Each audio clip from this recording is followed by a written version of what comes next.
Hi, I'm Sam Hawley, host of ABC News Daily. It's a podcast explaining one big news story affecting your world in just 15 minutes. From ABC investigations to politics, the cost of living, to major global events. Expert guests and journalists join me to explain why the world works the way it does. Follow the ABC News Daily podcast on the ABC Listen app. ABC Listen. Podcasts, radio, news, music and more.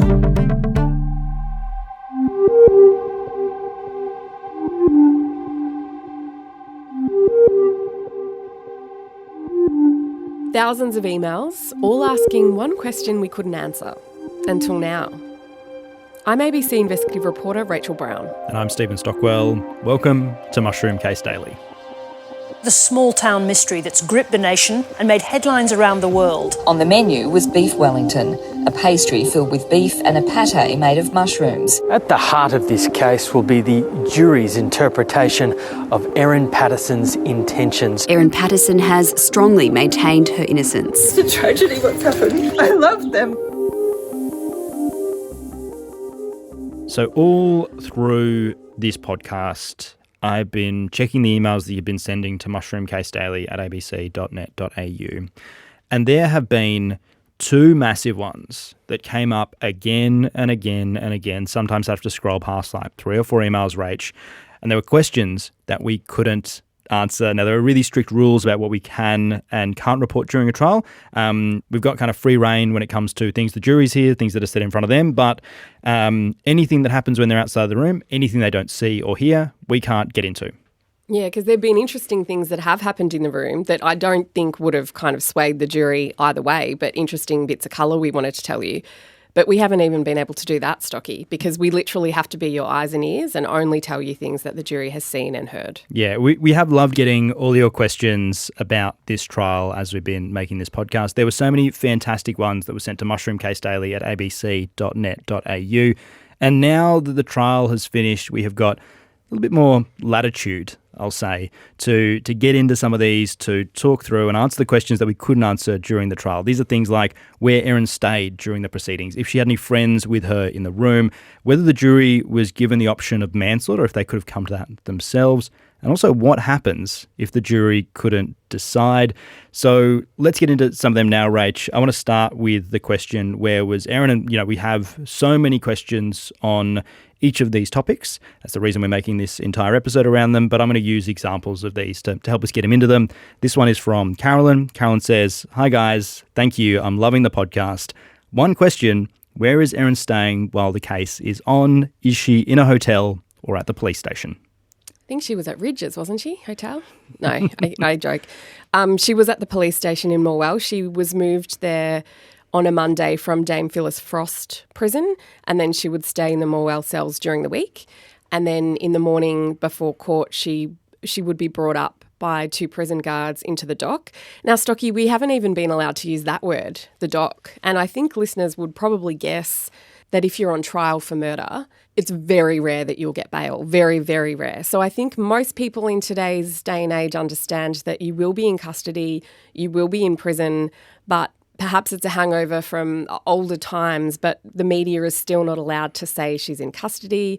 We're not allowed to show photos of Erin in handcuffs or being flanked by prison guards. So in a lot of these episodes, I accidentally said doc, and we'd have to cut it out because we have to be so careful with anything that might sway a juror's perception about an accused's danger, I suppose, and connotation of guilt. Now, jurors should not have been listening to our podcast, and I'm sure they weren't, but we still couldn't talk to you about this. And it was interesting, Stocky, that early in the proceedings, her lawyer, Colin Mandy, SC, asked she'd be able to have access to certain things, like a laptop. Apparently she was promised that at the start. She had trouble getting a laptop in the Morwell cells. Some people might say, well, why does she deserve a laptop? It's so she can have access to the documents for her case, to help her lawyers run that case properly. Another thing they asked for was a blanket because the Morwell cells were apparently quite cold Yeah, it's been very chilly in Morwell as we've been covering this trial and going through that. One of the things that I sort of hinted at before we recorded this episode when I let you know that we were going to be making it was the tunnel. And so you wouldn't have seen very many photos of Erin Patterson throughout this process because she didn't walk from the police station, which is next to the Latrobe Valley Law Courts, into the Latrobe Valley Law Courts. There's a tunnel that links those two buildings. So every day during the proceedings, Erin Patterson would be brought through that tunnel into the Latrobe Valley Law Courts and would more or less just appear in the dock at the back of that room, flanked by 2 prison guards. Rachel mentioned in our verdict episode that, Erin Patterson had been flanked by those guards throughout the trial. That is not unusual. That happens to every person who is accused who is sitting in the dock. Those 2 are usually there. It's just something that we hadn't been able to mention up until that point. I would love to see that tunnel. I think and it's not far, we're not talking far between the police station and the court, but of course for security reasons. The tunnel perhaps was a necessity, but I think there's a lift at the end of that tunnel that would have brought her up onto level 2 where we were and then through a door at the back of the courtroom into the dock. Yeah. Also, because you would have seen potentially some of the only photos that were taken of Erin Patterson throughout this trial were her in a prison van. And Rach, as you were saying, Erin Patterson would spend the weekends at Dame Phyllis Frost in the west of Melbourne, and then she would get in the prison van on Monday morning and be driven out to the Latrobe Valley Law Courts in Morwell. That's probably from there at least a 2-hour drive that she's doing in that. And it was really the only opportunity that the photographers had to get a photo of Erin Patterson. They were trying throughout. I remember, Rach, there was one Monday morning. I didn't realise what was happening. We were crossing the road from the cafe to walk into court, and I saw a white prison van pull up, and then I saw a photographer up against, holding a camera up against one of the windows, trying to take a photo, and I realised, that's what they're trying to do. They're trying to get this shot. And another thing we should say is apparently those prison vans are compartmentalised, so the snapper wouldn't have even known which compartment she was in. Yeah, I know there were photos taken of someone completely different while they were trying to get a photo of Erin Patterson in that van. And, they weren't able to get a photo often as Erin Patterson was heading into the police station. There's a little gate that the van would stop at to go through. And that wasn't able to be kept open very long, so it would wait there. And that was the opportunity for the photographers to get that photo. Erin Patterson would often have a book or something covering her face, so they couldn't get that shot. Also, the photographers, quite canny, knowing they're not going to be able to get that, were trying to time the police van coming into Morwell and timing the lights to try and get it to stop at the lights to get a photo of that lights. I know they had someone crossing the road very, very slowly to try and get the van to slow down. The van instead would drive very slowly up to the lights if they were red, and as soon as they were green would pick up speed and get through, so it didn't have to stop. The van drivers were onto him, were they? They were, yeah. The van drivers onto the photographers there. But, the photos that you have seen were taken on a day where there was no actual hearing. So there was a legal argument that day. The jury wasn't in. Rach, I believe we were probably back in Melbourne that weekend. The normal photographers weren't there. I think that was the one day we weren't there, Stocky, out of, 43 or something like that? Yeah, so it was a day that, most of the reporters weren't there. There weren't any photographers there. There was one photographer there and saw the van going in, had a special rig built around the camera to, stop the flashes reflecting back off the glass. Got that on the window and got those photos, and you see Erin Patterson in the van reacting to the bright flash of the lights. She's not expecting any photographers there because, the jury's not coming in. Most of the reporters aren't there, and that's how we saw those photos. Incredible photos too, because when we saw her in the dock, that word I can finally say, each day she was very composed. And like I said, when the verdict came down, very stony-faced, she didn't give anything away. She'd had 10 weeks to practice, and, we were all scrutinising her and any flinch or any movement or any eyebrow raise. So in the van as well, I think she knew the days that would get a lot of attention, but this day I think she just must have been off her guard, because there was no book up. Sometimes I've heard that she tried to kind of crouch under the bench so she wouldn't be seen, but I think this day she thought she was safe. And those are the photos. And I think that's the only photo, Stocky, that someone managed to get. And it's not an easy job. They stand out there all day, and days have been freezing, just on the hope, just on that one hope that today might be the day that they get it. Yeah, there were some fantastic photos of other people coming and going from the court. We've been, as we've talked about, spending a lot of time with other media, and you get to see some of the photos they're taking of the defence team coming in, of the prosecution team coming in, of witnesses coming and going as well. And yeah, some incredible work being done by photographers from all outlets and all wires over the course of the trial. Rach, something we spoke about a lot through the trial was the Patterson and Wilkinson families in the court. They were in there, they're often supporting Ian Wilkinson, the sole surviving lunch guest, when he was giving evidence. Saw Simon Patterson giving evidence during this trial as well. And we talked about that. And one of the questions we got a lot were about whether or not Erin Patterson had any supporters in the room. And now, as we mentioned, if the jury doesn't know this, we can't talk about it. And so when the jury enters, everyone's sitting down in their chairs. So you're not seeing people walking around, they're not seeing people talking to certain people. So they don't know that, person Y might be a supporter of Erin Patterson. One of the questions we've got here is from Meg on the Southeast Coast. Meg says, "Hi there, I'm learning so much about how a court case is run in our country. Thank you. I wondered if Erin Patterson had any support in the courtroom, any families or friends." Meg, she didn't have any family, or none that at least I saw. She does have a sister. I don't believe she attended the trial. Her 2 children I didn't see there, and I think it wouldn't have been a place for them. And even, their names and their images have been suppressed to protect them. And I hope they have been protected as much as they can through this. But I have been thinking about them a lot, and I really do sincerely hope that they're doing okay, because I can't believe the toll that this would be taking on them. In terms of friends, she has had one supporter that's been there most days, but she's been the only person there that I've seen for Erin. And then there has been a representative for the Patterson family there most days as well. And she was there on verdict day on her own. I don't think the families wanted to be there that day. Yeah.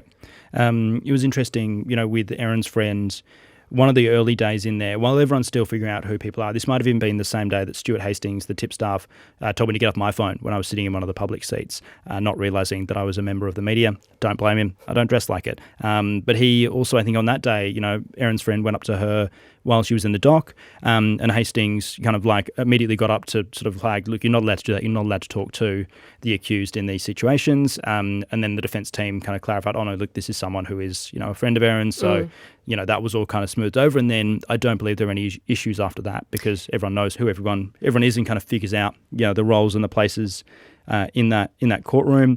Rach, another one of the questions we've had a lot of is around any psychiatric assessment that was done of Erin Patterson. Again, we've had this question a lot. We're getting most of these questions we're going through here. We probably had, dozens of times, if not hundreds of times coming through. There's one we've actually had thousands of times that we'll get to in a little bit. But this is a question from Eva. Eva says, "I never thought myself as someone interested in true crime until now. I can't quite work out my slightly obsessive interest in this case, but I think it's related to my career in mental health. Hence my question.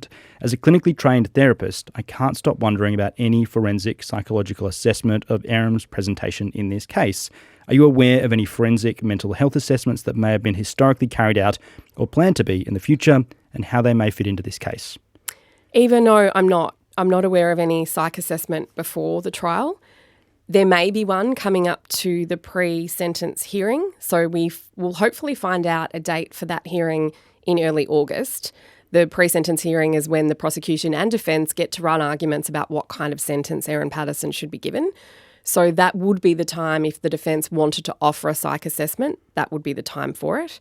It's also the time when the prosecution offers victim impact statements, if they want to offer up one from Ian Wilkinson, for example. Throughout a trial like this, the accused has a total right to silence. They don't need to submit to any of these sort of things. If they want to volunteer something like that, it's kind of up to them, but it's not something that can be forced on someone who's been accused of a crime. It's kind of similar, I think, to a question we answered earlier on in this podcast around whether or not Erin Patterson has done a lie detector test. She hadn't done one. It's not something that's actually very common in Australia, but something like that, forcing someone to do that, would take away their right to silence in a case like this. Rach, we have had a lot of questions about a book as well that's come through, a pop culture kind of crossover, I suppose. And this is around a book called Lessons in Chemistry. Now, again, we had this question a lot, and I'll use a question from Lee to get us into this one. Lee says, "Hi, Mushroom Case Daily. I've been listening to your podcast from Anguston in the Barossa Valley, South Australia. I'm wondering whether Erin Patterson has read the book Lessons in Chemistry by Bonnie Garmis. Does she have it on her bookshelf at home, borrowed it from the library, or listened to it as an audiobook? In chapter 30, the protagonist describes the use of death cap mushrooms to, in inverters, kill off your loved ones." I've read that book. It's excellent. And I actually heard Bonnie Garmis speak at the Wheeler Centre, and she was brilliant. millions of people, I think, have read that book and not killed off their loved ones. So, and I think there's a Bryce Courtney book also that involves mushrooms as a potential murder weapon. But no, it wasn't on her bookshelf, as far as I'm aware. We've done a search of the transcripts too and couldn't find it. The only books that were talked about were the books that police found during a search of her home, or what wasn't there, shall I say. Like, there were no foraging books or anything like that. So lessons in chemistry didn't come up, no foraging books. Erin's response to that was, well, there's a whole load of boxes in the garage. There might have been books on mushrooms in there, but you didn't check that. So we heard about the books that she did have. There were some diet books, Stocky, and then a bunch of other topics as well. Yeah. Interestingly, on lessons in chemistry, I remember going into the one of the cafes across the road from court after lunch, and I became familiar with this book because of all the emails that were sent to mushroomcasedaily at abc.net.au. And I walked into the cafe one day and I saw a woman sitting in there reading lessons in chemistry, and had to stop myself from going up and asking if she was there to sit in court and watch the trial of Erin Patterson. Have you read it yet? I have not read it, no. I would highly recommend. I've been reading court transcripts for 11 weeks, so need to get into some fiction, I think. Maybe our next pod can be book reviews. A little easier on the heart. Yeah, something for us to work towards, Rach. Now, look, the question that more or less, I'm not saying forced our hand to do this episode because we did want to do it, but the question that we got more than any other question was whether or not Erin Patterson could be charged with manslaughter if the jury could find her guilty of manslaughter. Now, we have had this question thousands of times sent into the Mushroom Case Daily inbox. There were days when I would have to scroll past 4 or 5 emails in a row to find ones that we could answer on the pod. This is not something we could answer at the time, so please forgive me for ignoring you. There were moments through the pod where I did say, look, if there's a question you think is really obvious that we're not answering, please forgive us because there's a reason. This is the question I was referring to. That's what you meant. Yep, so hopefully you don't hate me too much for not getting to this now. But yeah, look, Rach, let's get into it. Could Erin Patterson have been found guilty of manslaughter?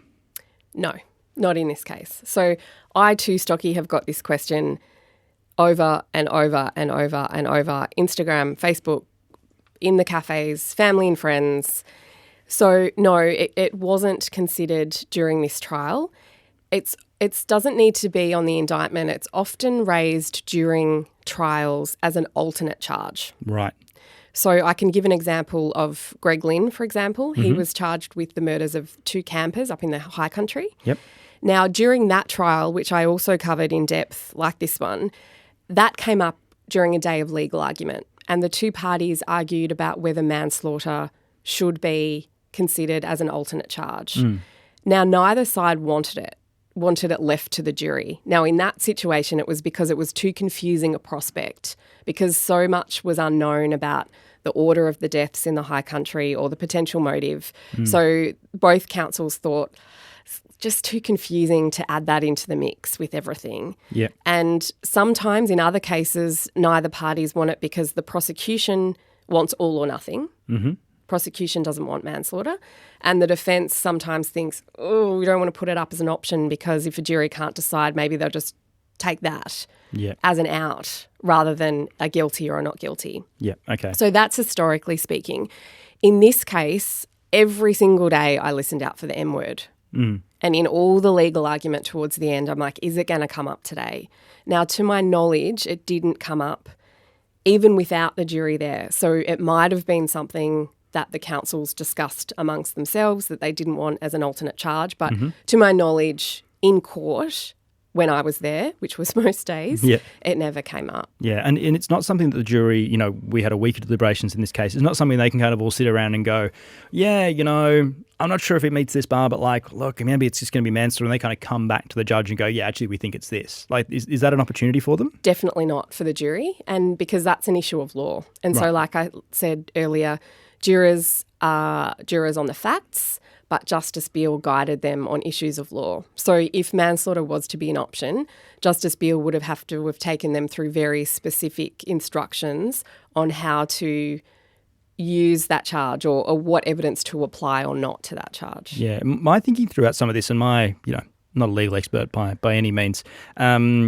My understanding of this was kind of like in sort of like a drink driving scenario. Like if you're drink driving and you hit someone, you've been acting recklessly, you've been breaking the law in the first place. And so, you can be charged with manslaughter because your reckless activity caused the death of that person. In this case, I just didn't see how that could be applied. On one side, you've got, a woman who says she'd foraged mushrooms and didn't realise they were death caps and accidentally put them in this meal. And on the other side, you've got, the prosecution saying this is a deliberate and calculated act. So there's kind of only really two paths, right? Correct. The only way, and I've thought a lot about this, and we might have lots of lawyers write in after this, and if so, good, because I'm really curious about it.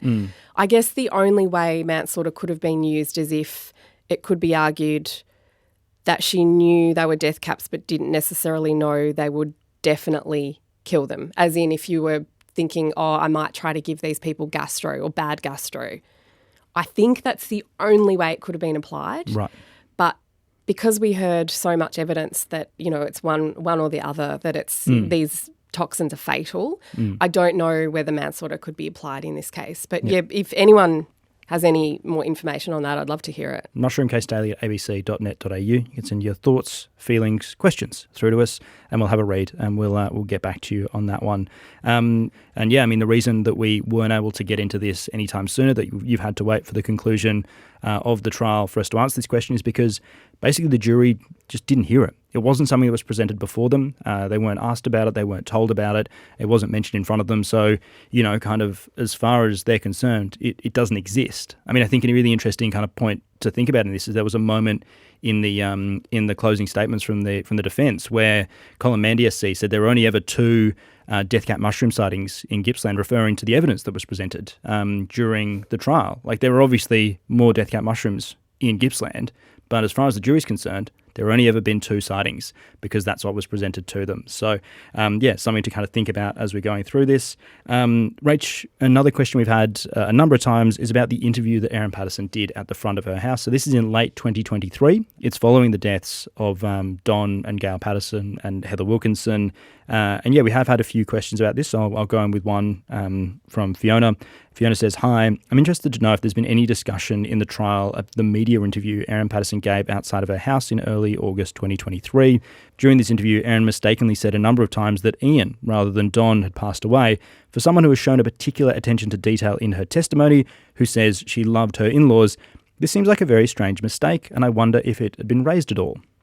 Fiona, no, it wasn't. And a lot of people have found this quite interesting, and this is where we come to the difference between the court of public opinion and what is legally admissible. We didn't see it as an exhibit during the trial, not sure why. It was never mentioned. So what Stocky's talking about is a doorstop that I think Channel 9 did. Erin Patterson was returning to her house, parked it under the carport area, got out of the car and was asked a couple of questions about the lunch. And she starts looking like she's getting distressed, and she's saying, I loved them. They were the only parents I have because, my mum has passed away. There was a lot. Remember at the time, Stocky, there was so much public opinion on what that meant. Was she crying? Were they real tears? Was it not? I'm going to be honest, it made me angry because it reminded me of Lindy Chamberlain, and we hadn't had the trial yet. That's why we've been very careful with our language during this trial, because under our system, innocent until proven guilty. But there was a lot made of this interview, and no, it didn't come up during the trial. I did ask, if you're interested, Stocky, before the trial, what a body language expert made of it. Yeah.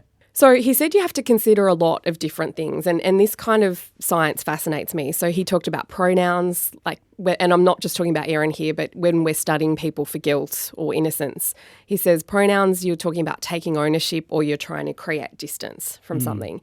He said people can lie with words, so you also have to look at body language to see if there's any conflict or contradiction there, like what you're doing now, Stocky. I know you don't hate me, but you're looking very defensive with your arms crossed across your chest. Thirdly, there's paralinguistic style. That means the tone, the pitch, the voice modulation, that kind of thing. So he looks at all those types of things, but most importantly, he looks for deviations from normative behaviour. So you would have to get to know a person. You can't just judge in a couple of minutes. Right. And he did an example on me. He said, "Let me ask you, what was your very first job?" And I remember thinking, God, what was it? Was it Pizza Hut? I can't even remember. And he said, you had to stop and you looked up to the right.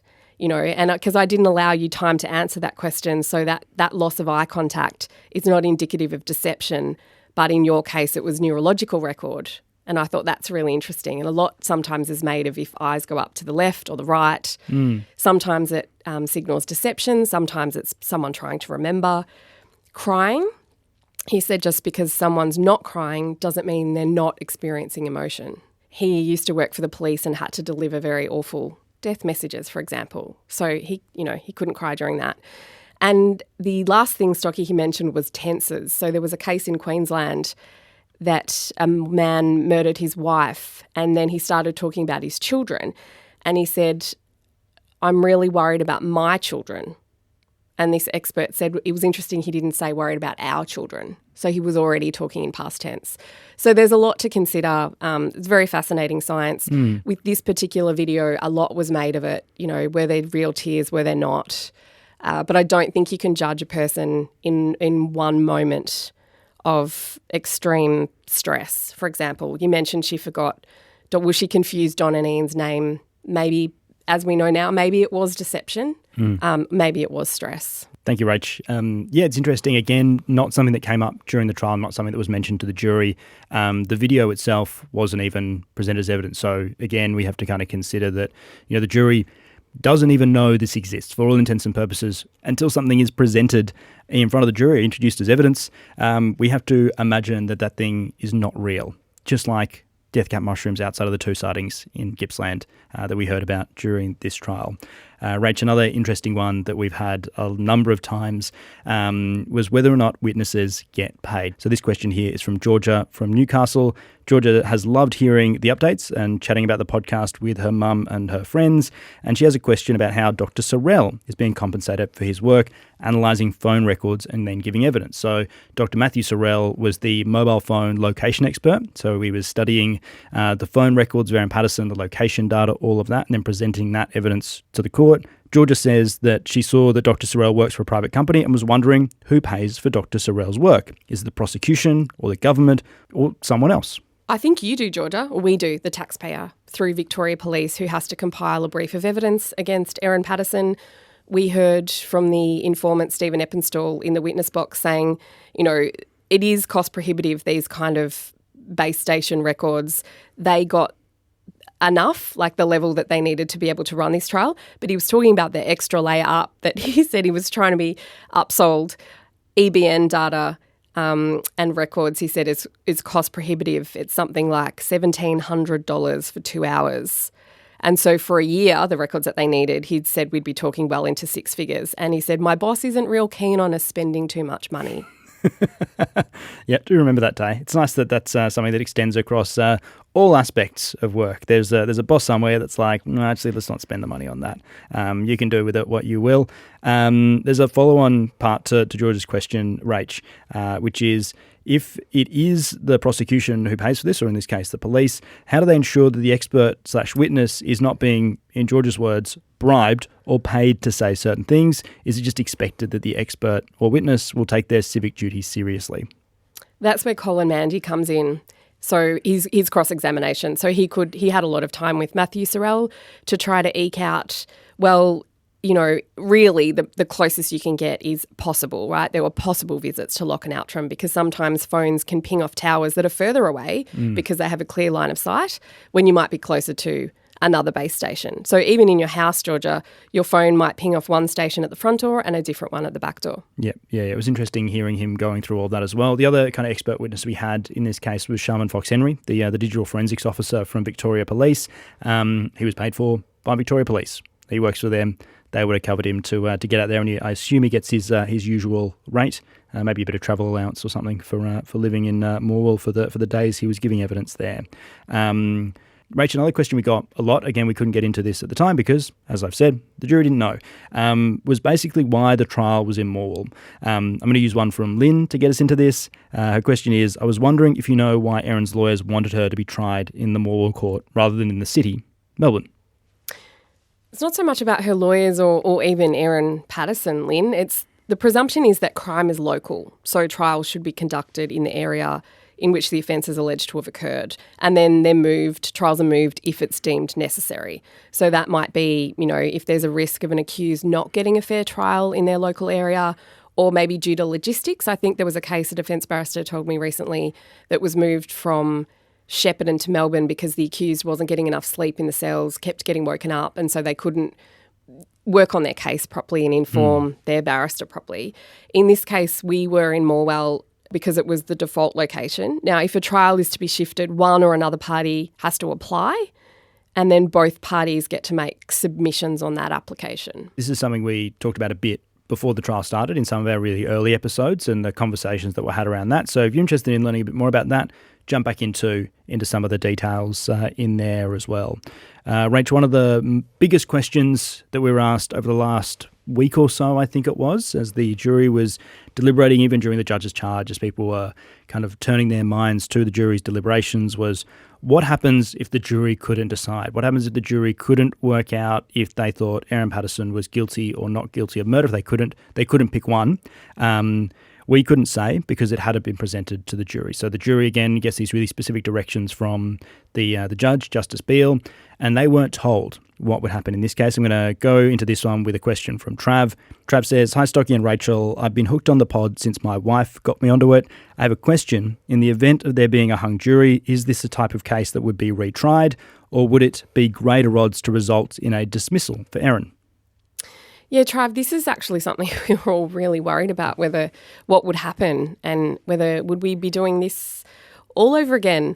So generally in trials, if jurors are locked, they can tell the judge. Remember in this case, Justice Beale gave them an instruction before they went out and said, if you have a question, I don't want to know about numbers. He wanted to be blind about which way they were leaning. So he's like, don't tell me 7 and 5, just ask your question. I thought that was interesting.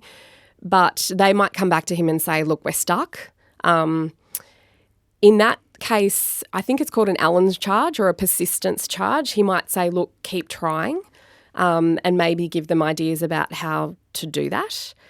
I don't know how many times persistent charges are allowed, whether they can just continue indefinitely. In the interest of justice, I would assume not. Lawyers might want to write in and let me know about that. But there might be a case where they're sent out a couple of times with a persistence charge, try again, because it's been a lot of time and a lot of money.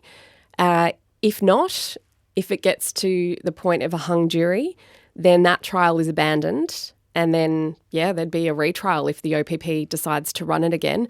I think I vaguely remember that case that was a hung jury, held again, another hung jury. So the OPP abandoned what would have been the third attempt. Justice Beale did tell the jury that they would have all the time that they needed.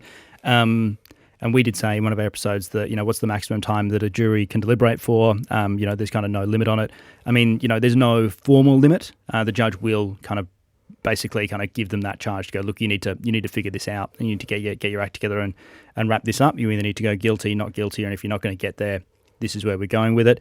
Trav has a follow-up question, Rach, to this, which was, if it is a retrial, are you mentally prepared for that outcome? In short, no, Trav. I think Christian might be back soon, so maybe he might be prepared for it. Yeah, Trav, really simple answer to your question there. Absolutely not. Thank you so much for all of your questions that you've sent through to mushroomcasedaily@abc.net.au. Please keep sending them. Please keep getting in touch. We've got a fair bit more freedom now than we did previously. There's still things we can't get into, but get in touch. Send us an email, mushroomcasedaily@abc.net.au, and when we've got room to answer your questions, we will absolutely jump into that and bring them to you.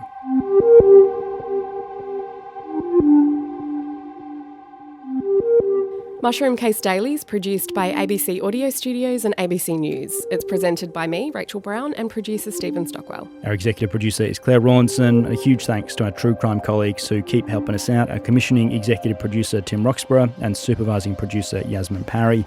This episode was produced on the land of the Wurundjeri people.